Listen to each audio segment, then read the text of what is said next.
Hey everyone, this is Kaga. So today is going to be a little bit different than the past few days. It's not World of Warships, it's not War Thunder. Yeah, we're going to take a little excursion into modern tank warfare inside, well, armored warfare. And the vehicle you're seeing me in right now is the Tier 7 main battle tank, the Challenger 1. This is a very nice vehicle. Well, it's nice. It's got great armor. Its gun is fantastic. Its modules have a few little quirks. One of the more well-known ones is, well, you take any amount of that high explosive incendiary or high explosive fragmentation or HEP ammunition to the sides or the upper engine deck, and you're on fire maybe 2, 3, maybe even 4 times in a match. Yeah, I've had that happen actually. 4 fires in a match. Yeah, I was dead. So yeah, this is the PvE mode, and this particular one is a hard challenge on, I think it was Red Possum. Yeah, it looks like Red Possum. And right now, team's got the 2 Challenger 1s, we got a Terminator. Ooh, yay, ram kill. Who loves ram kills? I know I do. And we got our old Chieftain Mark V, the tank that comes before the Challenger 1 in the Shishkin research tree, and the Centauro, which is that wheeled destroyer at Tier 6. And right now, I'm going to just go over some basics. This is the stock. This is about as stock as you can get the Challenger. It's got a few basic upgrades at this point. I think I got the, at this point, had the 2 armor retrofits, the explosive reactive armor package installed, and not much else. It's kind of it's been about a week or so since I played this one, so I can't really remember what the research state was at the time. So right now we're going to wait. Remember that auto cannon to the butt thing I just mentioned? Yeah. Looks like a warrior just deciding to put some shells into our butt there. Gonna put this solid silo between me and him and let the allies deal with that while we capture this secondary objective that happens to be right there. But yeah, this tank, there's a moment that's gonna come up in the replay that you're going to sit back and go, huh, I didn't know that would happen. I knew about the engine fire thing. I've had that happen a lot. There's plenty of other YouTubers who've mentioned that you might want to pack more than 1 fire extinguisher if it was possible. But there's something here that's going to make you want to bring a cert. I think it was basically it's the armored warfare equivalent of like the World of Tanks safe stowage perk that your loader can equip. I don't know if it's safe stowage or I think it might be secured ammunition. Or you can equivalently bring the what was it? The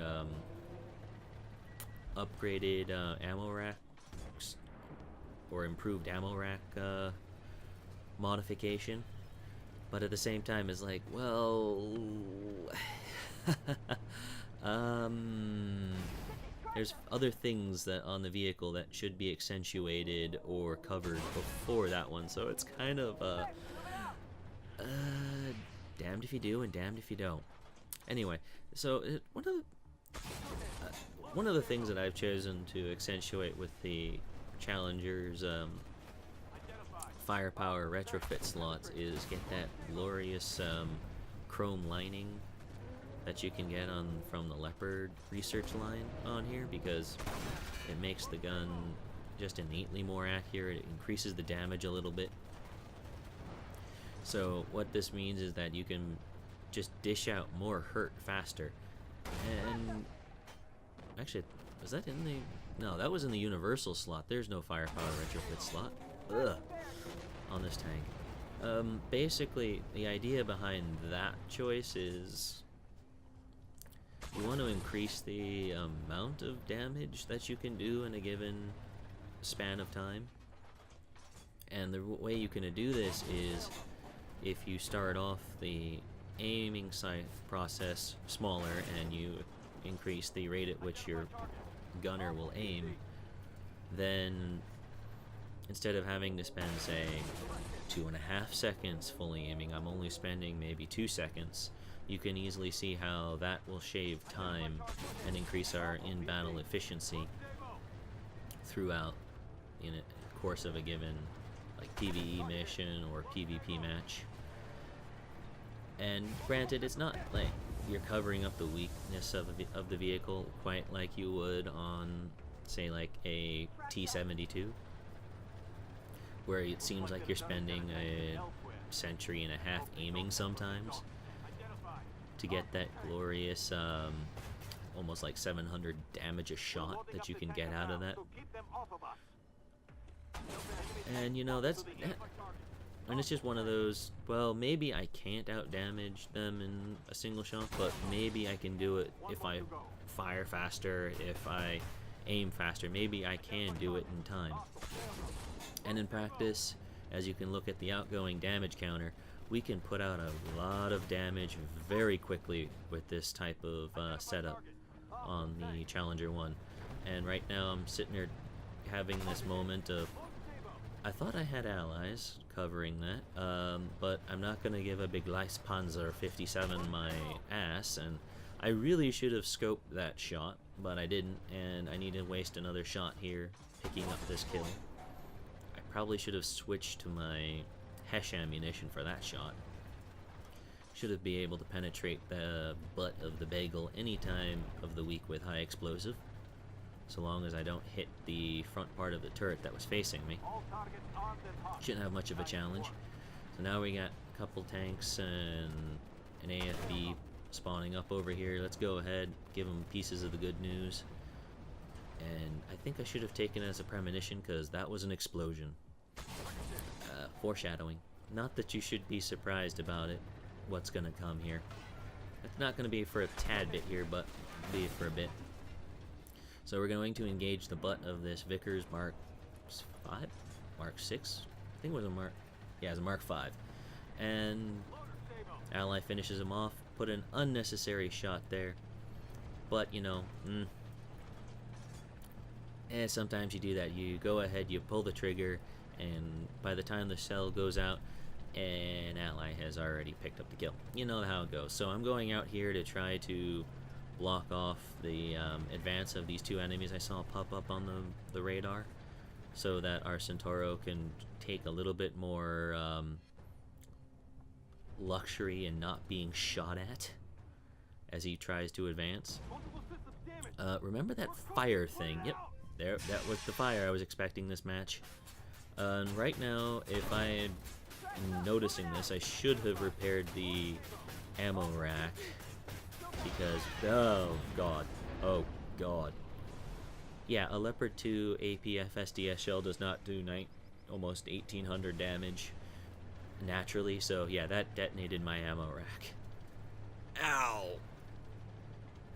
Yeah, and the next available skill point I put on this particular crew is going to be the secured ammunition one. No questions asked, and I wholeheartedly recommend that to anyone, because it doesn't matter whether it's through the fires that damage it, or high explosive shells, or outright armor-piercing penetrations in the area of the ammo rack.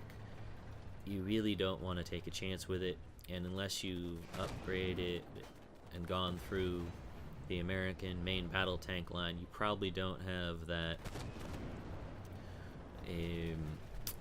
upgraded ammo rack durability modification that you might really want to bring. And I guess in some respects you have to choose between the hull reinforcement and the ammo rack reinforcement, because having more hit points is good, but the going from the hull reinforcement to any of like the engine one or the ammo rack one, you're going to lose a little bit of the total increase to your to- absolute hit point pool. And I don't know how I feel about that, considering that, yeah, I will end up on fire a lot. I will end up the target of so much high explosive in this machine that it makes me want more HP. So I view it as a choice between the hull reinforcement or the ammo rack, and I can get the same effect with the ammo rack out of the crew perks, whereas I can't ever get the whole effect of the hull reinforcement with crew perks. So I've gone with it that way. Your mileage may vary.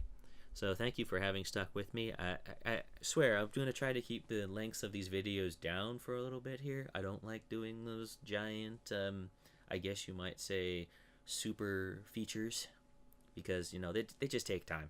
Thank you for having stuck with me. If you happen to like this video, give it a like down below, and please stay tuned to the channel. I hope to see you around in the future. Thank you, and good day.